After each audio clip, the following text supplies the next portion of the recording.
supposed to go to the new team, but you gotta be ready because you couldn't adjust it.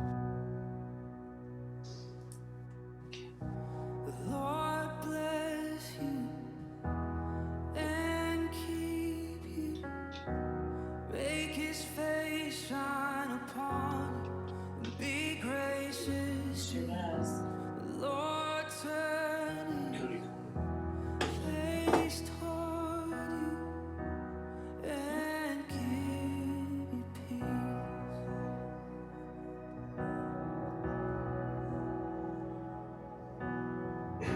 The Lord bless you and keep you. Make his face shine upon you and be gracious to you. The Lord turn his face toward you and give you peace.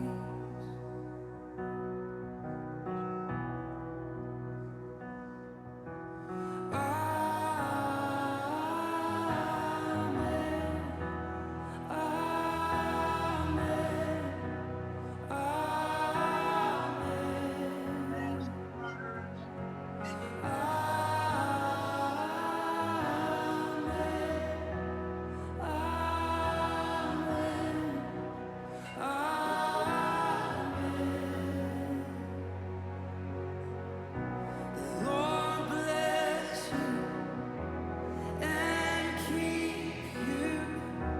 Make his face shine upon you and be gracious to you. The Lord turn his face toward you and give you peace. As we receive, we agree. Amen.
His favor be upon you and 1,000 generations, and your family, and your children, and their children, and their children.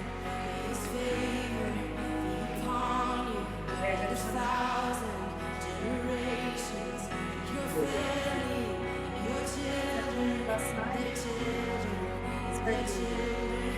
May his favor be upon you and 1,000 generations, and your family, and your children, and their children, and their children. May his favor be upon you and 1,000 generations, and your family, and your children, and their children, and their children. May his presence go before you.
before creation, eternity in your hand. You spoke the earth into motion, my soul now to stand.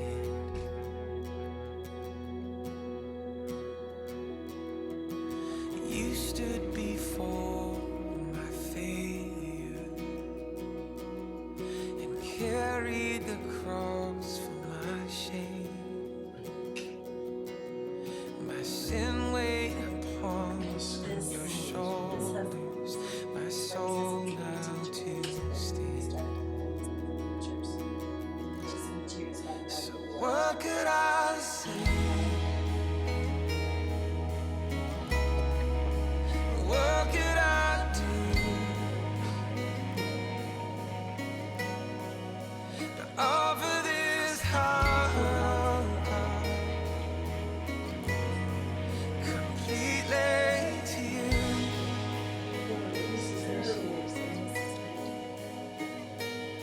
So I walk upon salvation, your spirit alive in me, this life to declare your promise, my soul now to stand. So what could I say? And what could I do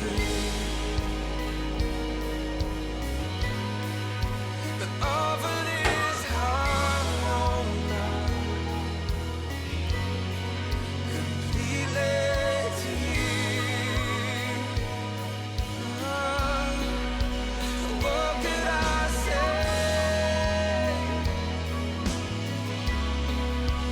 What could I do but offer this heart completely to you? Yeah, completely to you. What could I do?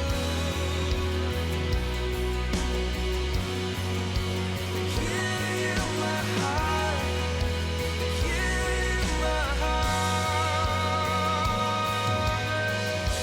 I'll stand with arms high and heart upended in awe of the one who gave it all. I'll stand, my soul to you surrendered. All I am is yours.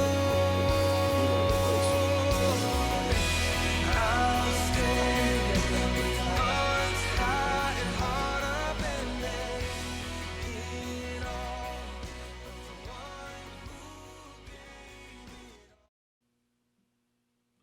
Mute that. No, you just need to go there. I hope.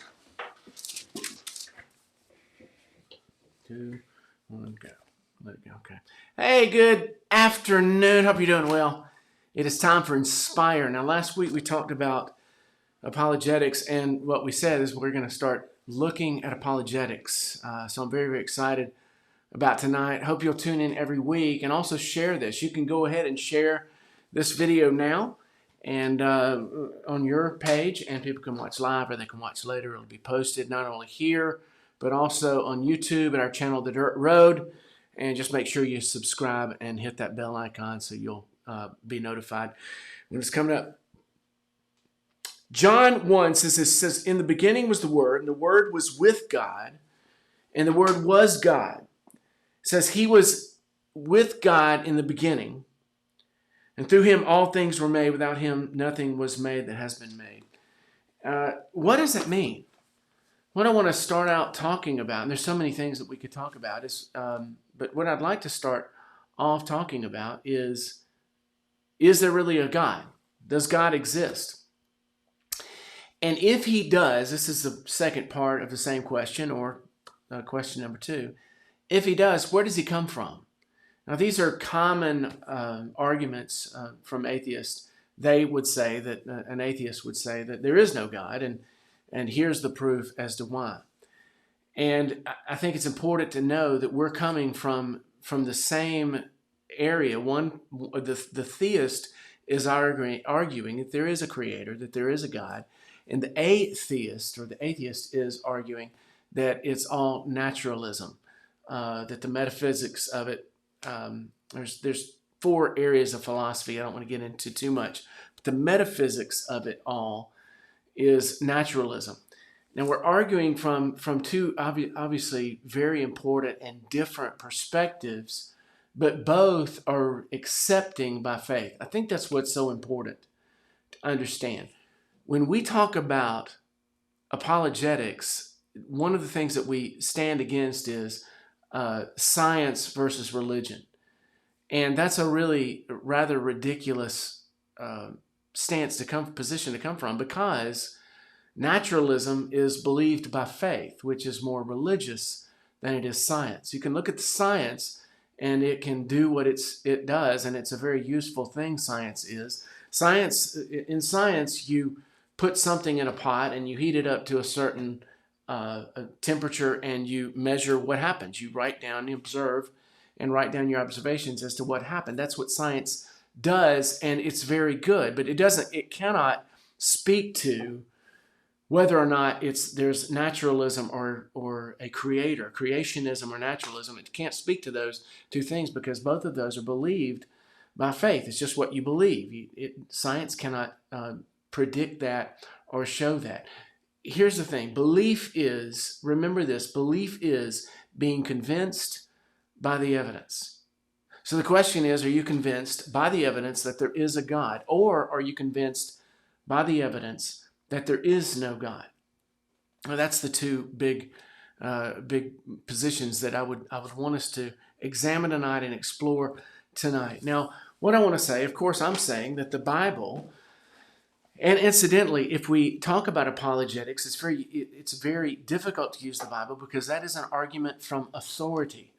In other words, if you say, well, I don't really believe what the Bible says, then everything that I say in the Bible wouldn't do any good. And when we're talking to people about what we believe, you cannot make arguments from a position of authority, from an authoritative thing that some believe is the Word of God, and some believe that do not believe that it's the Word of God. So that is a difficult thing.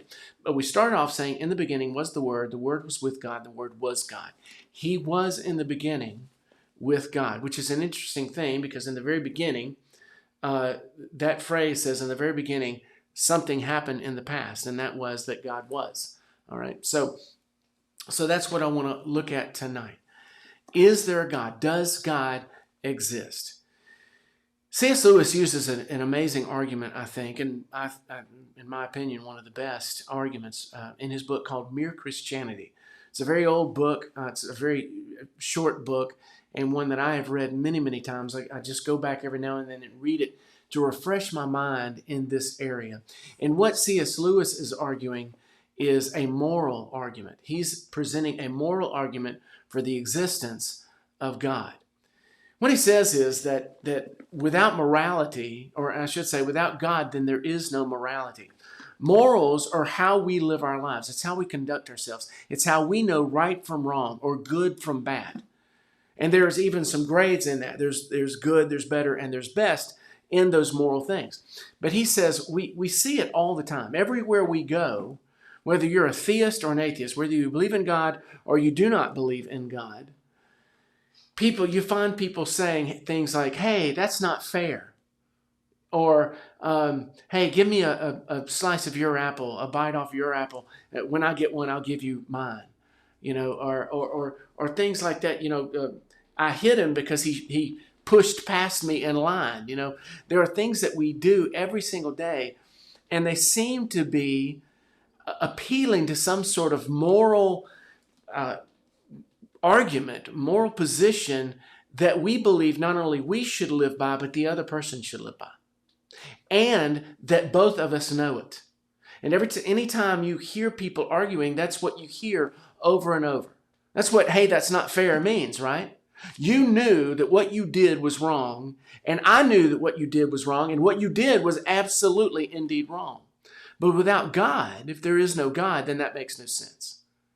See, that breaks down. If there is no God, then morality only becomes subjective. Now let me talk about that for a minute.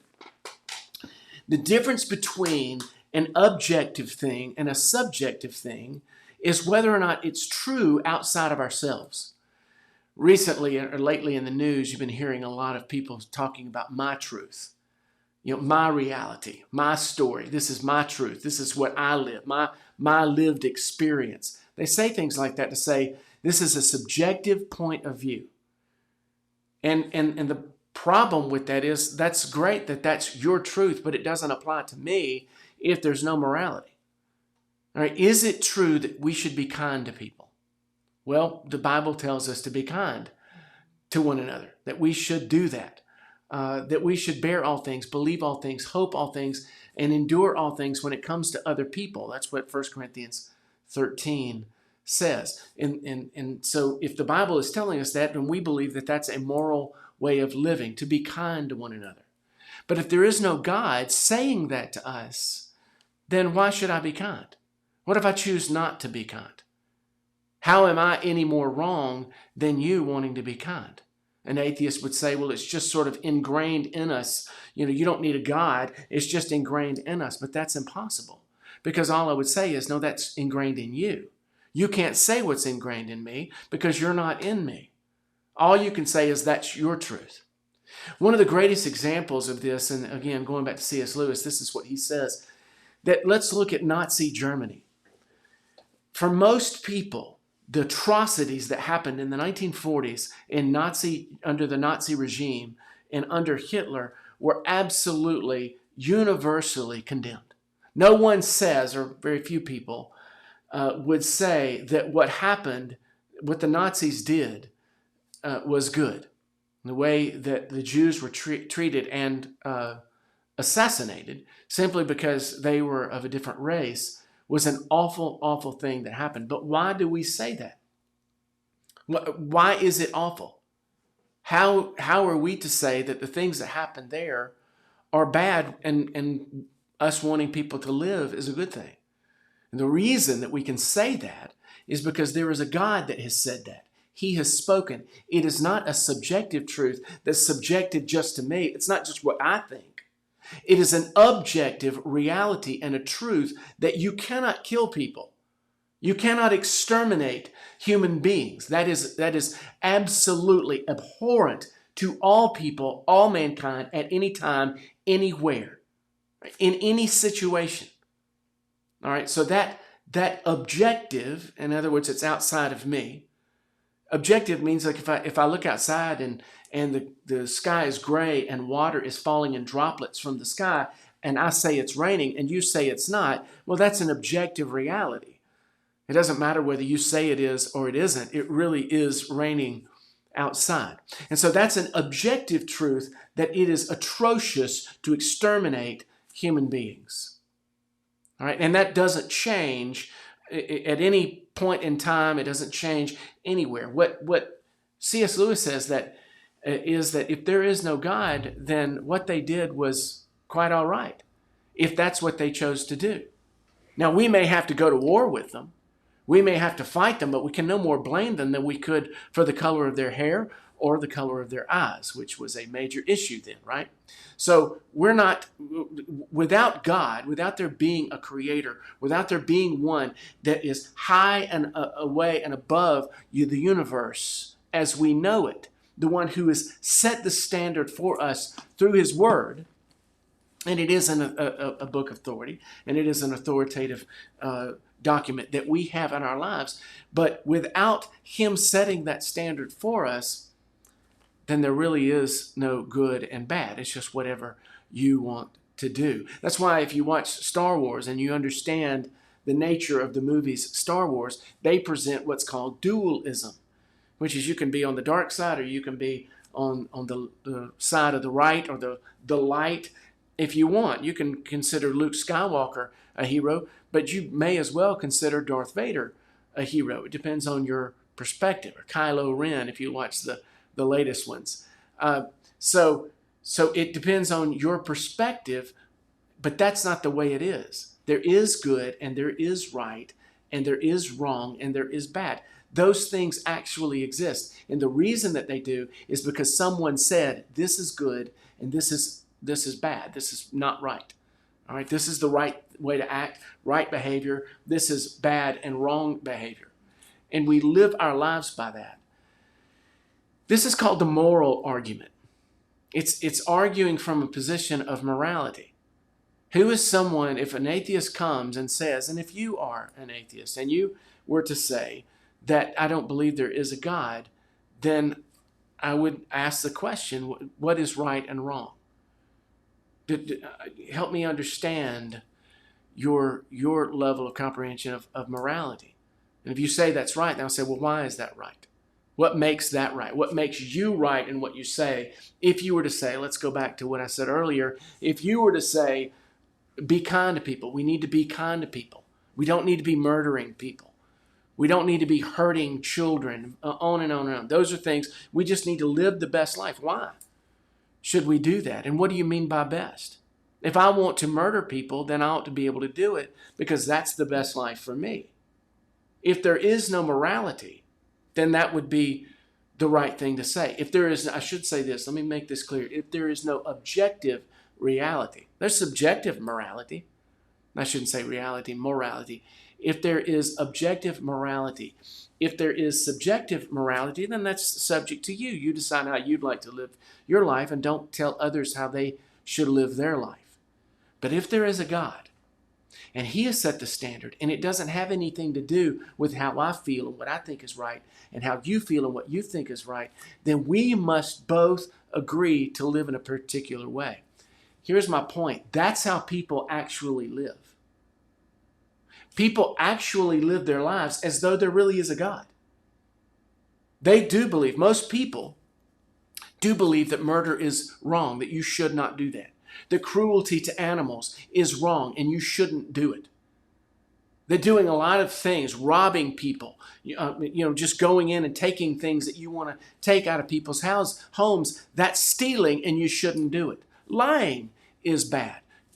Cheating on your spouse is bad. I could keep going, and all of these things, most people agree that yes, that's not a good thing to do. But why? And the reason is because there is one, a being that is outside of time, space, and matter, that created this universe, who has given us a code, written a moral code on our hearts as to how we ought to live. And that is proof that there is God. That is the objective moral argument for the existence of God, and it's an important one. Now, that's it. Does God exist? Yes. What is our time? Let me take 5 minutes to talk about then where does God come from? People have quite often, this is very often an atheist thought.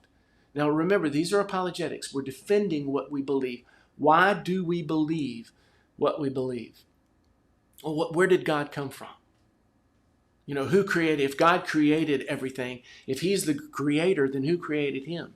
And where did He start? That brings us back to John chapter 1. In the beginning was the Word, and the Word was with God, and the Word was God. He was with God in the beginning. Now that's talking about Jesus Christ, who is God, which is what it's telling us. But it said He was in the beginning. All right? He already was there in the beginning. Whenever anything started, He was there. It makes Him eternal. And that is a difficult concept for us to understand.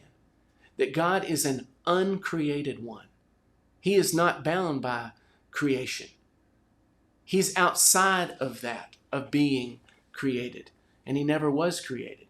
Now, that's something that's very difficult to wrap our minds around. All right, but there are other things. God is not the only thing. If a naturalist, if an atheist were to tell me, you can't even explain where it came from, you're just creating another mystery. And mystery is a very important word in Christianity. The mysteries, God is a mysterious God for sure, and those mysteries remain mysteries to us and are a part of our worship of Him. He's not so finite that I can explain everything about him. But an atheist can't explain everything about consciousness either. I have never heard an atheist in any argument explain to me what conscience is, or what energy is for that matter. I mean, they can tell me what they do with energy and how science defines or it uses energy, but nobody can put their finger on what it is, and yet we use it all of the time. So it's not the God not knowing or not understanding that he is uncreated is not the only thing that's difficult to explain. There are mysteries behind many things that God has created. He is the uncreated one. Now, that's very important to explain, because the question has been raised by one atheist that how does a spiritual being create matter, create physical matter? Well, the question can be answered in fairly simple terms. And in doing so, use a trinity of time, space, and matter. Time, space, and matter had to come into existence at the exact same time. That means that someone a being had to create them all at the same time. Because the thing is, if you have matter but no space, where would you put it? If you had matter and space but you had no time, when would you put it? Those three things come into existence all at the same time. And God has to be outside of it. Consider this, the camera that I'm looking into right now. Now, it was created by somebody.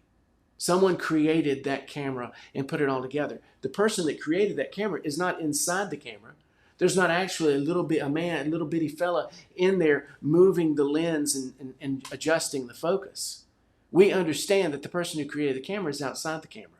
Just as God is outside of time, space, and matter, which all three of those things can be explained in a trinity as God, the Father, Son, and Holy Spirit can be. Time is actually past, present, future. Space is length, width, and height. Matter is solid, liquid, and gas. And so God has beautifully orchestrated these three things to come together to become our universe. Where did God come from? God is the uncreated one. Everything originated with God.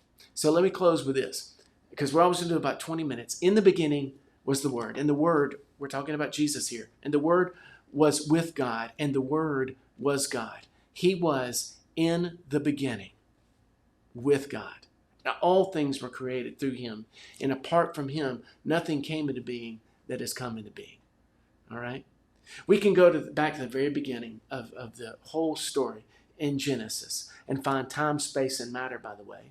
In the beginning, time, God created the heavens, space, and the earth, matter. Just know this, believer, tonight.